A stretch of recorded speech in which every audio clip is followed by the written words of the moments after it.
Salutations and welcome to the farm. I'm out here in the summer kitchen today and I'm doing something a little different. I wanted to share a story with you. This is, after all, Country Mama Musings. So I like to tell stories and sometimes I write my stories down. I do have a blog, but I realize that so much is lost in the written word, the tone, and just sometimes just the general feeling of a story. So I was sharing with my friend over at Roost and Rescue one of the stories that I had written. Archie's up this morning already. And I told her I thought maybe I would read this to all of you and tell you this story. It's a life-altering story. And I was going to wait until it was a little warmer. It's kind of chilly out here today. But something happened this morning that made me think, I need to get out there and tell that story. The thing that happened to me today is a little bit juxtaposed to the story I'm going to tell, but what happened today was I have a set of 4 of these beautiful leaded crystal mugs, and I haven't used them in a long time. They're very heavy, and I haven't really been using them, and I thought I would put them on Marketplace on Facebook to sell. So I put what I believe was a very fair price for a set of 4, no nicks, no cracks, nothing. They are in pristine condition. So I had someone respond to my ad today, and they wanted to know the measurements, they wanted more pictures, they wanted all kinds of things, and I was more than happy to oblige. And they told me the purpose for what they wanted them for. They wanted some really nice mugs for adult-sized root beer floats. And I thought, well, these would probably work perfect for that. So I gave him everything he wanted to know about them. And then he said he was really wanting them. And I said, wonderful. He says, would you be willing to come down in the price a little bit? He wanted me to drop my price by 1/3. And as you'll see by the story that I'm going to share with you, price haggling is just one thing that just, it's a pet peeve of mine. I can't handle it. I don't like it. And I don't practice it, and I don't like it when people utilize a tactic on me. And I didn't respond to him. And he says, he wrote back again, and he says, I'm about 30 miles from you. Would you be willing to drive halfway and drop them off to me? So I thought about it. I thought, okay, you want me to come down 1/3 in my price. Now you want me to deliver them to you. I mean, gosh, this just gets to be a better deal for me more and more. And I just respectfully declined. I said, no, thank you. That's okay. I'm going to pass. He says, well, gas is an issue. Well, if you want them and I have them for a very fair price, gas won't be an issue. So gas is an issue for you, but gas isn't an issue for me. And so you want me to come down by 1/3 on my price, and you want me to waste my gas to bring them to you? What more can I do for you? Can I come to your home and do your dishes and maybe do your laundry? I don't know. So this has really set me off today, and I need to just bring it back down. I'm keeping these, by the way. They're going to come out here into my summer kitchen, and guess what they're going to be used for? Root beer floats. You got it. He gave me a great idea. He wants to enlighten me as to, I don't even know what to say. I don't even know what to say. But they're going to stay here in my summer kitchen, and this summer we're going to have root beer floats in them. I thank you, kind sir, for the suggestion. Archie agrees. So let me tell you this story. I have my iPad right here. I'm not sure if I'm going to read this story to you or if I'm just going to try to shoot from the cuff and tell you about it. I think I'll start with shooting from the cuff and see how it goes. The name of my story on my blog, and I'll put a link to it in the description below if you'd like to read it, is Take My Punch Bowl, Please. And it's related to these cut crystal mugs in a way. So take my punch bowl, please. In my story, I relay that I was raised in a household that loves to go to yard sales. My mother would stop at every single yard sale. She just loved them. So I was raised in that atmosphere, and I loved going to yard sales with her. I mean, that was just our thing. We would always go to yard sales. And as I grew up and became my own woman and married and had a family, I still carried on that tradition of going yard sailing. I loved it. As a matter of fact, when I would take my kids to school on a Friday, I would have a plan all mapped out for the town that I lived in. I knew what were the good streets, what streets usually had really good yard sales. So I would drop the kids off at school, I would grab myself a Diet Coke, and I would go yard sailing for those 2 or 3 hours, and I would get my yard sailing fix. It was a fix. I just loved it. And even now that we are in rural Iowa, and I'm not a young woman anymore, I don't have little kids at home anymore. I don't really need to get the bargains, so to speak. I don't need more stuff. I've got a lot of stuff. Sometimes we will drive by. My husband does not like stopping at yard sales, let me tell you that. So when he's behind the wheel, we drive by a yard sale, and I could just feel the anxiety well up in me because it's like, I want to stop. I want to see what they have. I want to see what treasures they have that I can bring home. We never stop. Now, sometimes if I'm driving, I'll stop. But most of the time now, I just realize I just don't need more stuff. So I don't stop very often unless something really catches my eye. Sometimes I still like to get that fix. So, as any of you who like to do yard sales, or any of you who like to go treasure hunting and get things at yard sales, you know, after a while you get too much stuff and you have to have a yard sale of your own. And this has happened to me a few times. I've got some neat stories about some of the yard sales that I've had, and this is just one of them. But this one was truly life-altering. So I had come to the realization that I had too much stuff, and it was time to clear the cabinets, clear the closets, get rid of some of the stuff that I had. So I had taken my husband's garage and I turned it into Garage Sales Central. I had it all set up. I had the table set up. I had everything lined up. Everything was wonderful. And I had all of my pricing done, and all of my pricing was fair. Now, getting back to this story of this mug, and what prompted me to tell you this story today is there is a practice in yard selling that I absolutely detest, and that is price negotiation. If somebody has $1 on something, I'm not going to try to talk them down to 50 cents. I'm just going to pay the $1. If I want it, I'll pay the $1. I want the item, they want the $1, I'll pay it. So I had grown up my entire life hearing about this price negotiation being referred to as chewing down the price. And I referred to that, chewing down the price, well into my 20s. And I was yard sailing with a friend one day, and I said, oh, I just hate it when people chew down the price. And she said, what are you talking about? And I said, you know, when they chew down the price, they nibble at it and bring it down a little bit.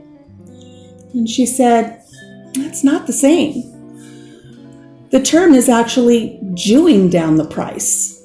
And I was shocked when she said that, and I looked it up. And it's jewing down the price. And that is a derogatory, insulting term. So not only did I not like chewing down the price, I most certainly did not like jewing down the price all the more.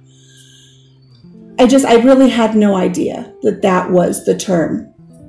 And I've technically kind of just stopped using chewing down the price because I don't want people to think that I'm saying jewing down the price. That's why I said earlier, talking down the price. So it's something that had just really struck a nerve with me, and it bothered me a lot. And so I made sure when I set my yard sale up, my prices were more than fair because I didn't want to have that interaction with people coming in and trying to talk me down on the price. So my yard sale was going really well. I had good flow. People were buying things. And this car pulled up and a woman got out of the driver's side and she went to the passenger side and she opened the door. This little frail little old lady got out. And she made it up the driveway and into the garage, and she was walking around looking at things. And I had a beautiful, beautiful leaded crystal punch bowl set with 10 or 12 perfect little cups with the little hooks around the outside. And it was flawless. It was beautiful. I just didn't really use it that often. We weren't entertaining that much. It was taking up a lot of room in my china cabinet, so I thought I'll sell it. And I really did have a fair price on it. I'm going to tell you right now, it was an exquisite set, and I had a price of $10 on it. That's all I had on it. And I've actually done searches on Google, and I can't find the same cut pattern that this was. It was exquisite. I've never seen a punch bowl like it since. And so I had it on the table, and the little old lady would walk up to the punch bowl, and she would just run her fingers around the edge of it. She was just mesmerized by it. And it was just at the right time of the morning that the sun was coming in. It would cast little rainbows.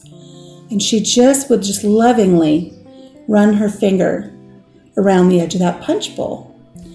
So she got my attention, and she asked me if I would take $5 for the punch bowl. $5. It's very fairly priced at $10, but here we go. Here comes the price negotiations that just irk me to no end. And I said, no, I think $10 is more than fair for that punch bowl. Archie agrees. So she looked at it just a while longer, and she walked away from the table, and she looked at a few more items. But she came back to the punch bowl. And again, she would just lovingly just run her fingers over the edge of the punch bowl. And she said, would I take $8? And I stood firm. I said, no, it's $10. And I was actually feeling pretty proud of myself for standing firm in that. It's a $10 price. It's more than fair. It was worth well more than $10. And she said, okay, well, thank you. And she always was sweet. She had a very sweet disposition. And even though I stood firm in my price, I mean, don't think I was a bully. I was very pleasant as well. I just really felt that it was worth $10. So she goes to the car, and she had also been asking about a bedroom set that I had for sale. I had a beautiful bedroom set. My husband and I paid top dollar for this bedroom set, but we got a new one, and I didn't need this one anymore. And I had a very good price on it, and it had the dressers and everything with it. And she said she was so interested in that for her granddaughter. But she had gone to her car, and her caregiver had helped her get into the passenger side. And they didn't pull away, but she rolled the window down, and she called me out to the car. And she said she really liked that bedroom set. And if it doesn't sell, would I consider doing some type of a payment arrangement with her? Because she'd really like to have that bedroom set for her granddaughter. And I thought, well, if it doesn't sell, and if she wants to pay the full price and make payment arrangements, I'd be willing to do that with her. So I went back up into the garage, and I got a piece of paper, and I got her a pen. And I went back down to the car, and I handed those items to her through the window. And that's when it happened. That's when my life changed. Because as she was writing her name and her number on the piece of paper, the edge of her sweater pulled back just a little bit on her forearm. And I saw it. I'm going to start crying. I saw it. I saw her tattoo. It was her identification number from the Holocaust. And it was just tattooed right across her forearm. And she didn't mean for me to see it. It's not like she was like, let me write this down for you. She didn't mean for me to see it. You have to remember, this is summertime. She shouldn't have been wearing a sweater anyways. I didn't even think of it. But it had just peeked out, and there were her numbers on her arm. And I was just floored. And I thought, who am I? Who am I in the grand scheme of things to put value on something and feel so proud of myself for sticking to it? When this woman had been through more horrors and atrocities in her lifetime than I could ever imagine, being in a concentration camp. And she handed me the paper. I just was speechless. But she handed me the paper and the pen, and I asked her if she would wait a minute. I put my hand on her door, and I looked at her driver, her caregiver, and I said, will you wait a minute? And she said, sure. And I went back up into my garage, and I grabbed that punch bowl. I put all the cups in it, and I walked it back out, and I opened the car door, and I put it in her lap, and she was just adamant. She said, no. She goes, I don't have $10. I said, I don't care. It's not $10. It's not $8. It's not $5. I won't even take a penny for it. It's yours. I want you to have this. Because that $10 would have meant absolutely nothing to me. I probably would have taken my kids to McDonald's and bought some Happy Meals for them, and I would have long forgotten about it. But who am I to rob somebody who had been through something like that in their life of the joy that she obviously felt when she saw that punch bowl? And as it sat in her lap, she didn't even look up at me anymore.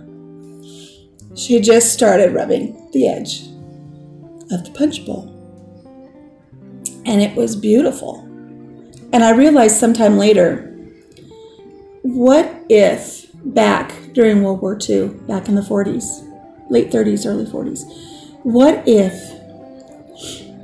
back during World War II, what if her mother or her grandmother had a similar punch bowl and it was a childhood memory for her? Maybe it was one of the things that she remembered before they were all gathered up and put in rail cars and taken to concentration camps.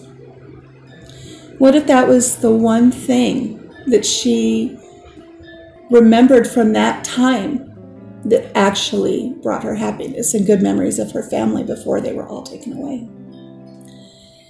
And she drove away, and my life was just instantly changed. That woman had Jewed me down in the most literal sense imaginable, and I am a better person for it. I learned a lot from that day. And I hope that the remaining years that she had on this earth, I hope that that punch bowl brought her joy. So, gosh, I cry every time I either read that story or share that story because it was just that deep. So, having that interaction today with that man about these crystal glasses just kind of brought me back to that. But I'm going to keep these for myself. I'm going to keep these, and I'm going to remember that beautiful woman that Jewed me down on the price of that punch bowl that day and made a lasting memory for me. So if you enjoy this story, and it is a true story, and if you would like to read it, how I actually wrote it over 10 years ago, I will put the link to my blog in the description below. If this spoke to you, I would hope that you'd leave me a wonderful comment, maybe give me a thumbs up. If you'd like to subscribe, I'll be sharing more of my stories from my blog coming up in Country Mama Musings. Not all of them will bring a tear to your eye. Some of them will make you laugh. And now that I've told you this story, some of you are probably going to say, are you going to get in touch with that man and maybe just give him the crystal glasses? No, I'm going to keep these. I'm going to keep these in memory of that beautiful woman. All right, guys. Well, thank you so much for joining me here on the farm at Country Mama Musings. I'm going to go pour myself a nice hot cup of coffee and look forward to the days when I can actually enjoy a root beer float in this. Take care of each other. Take care of yourself. And God bless. We'll talk to you soon.